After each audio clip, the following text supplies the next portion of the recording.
আর বন্ধুরা দেখো, দুপুর বেলায় সুস্মিতা লুকিয়ে লুকিয়ে এসে কামরাঙ্গা খেতে বসে গেছে। এখন আর দুপুর নেই বাবু, এখন বিকেল 4:30। ঠিক আছে, খাওয়া দাওয়া হয়ে গেছে, বসেছিলাম, হঠাৎ করে মনে পড়লো আরে মাসি বাড়ি যাওয়ার আগে ছেলের এক বন্ধু এসে কামরাঙ্গা দিয়ে গেছিল।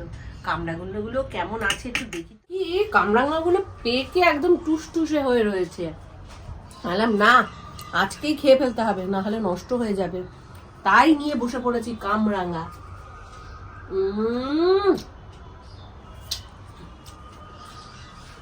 যা খেতে না,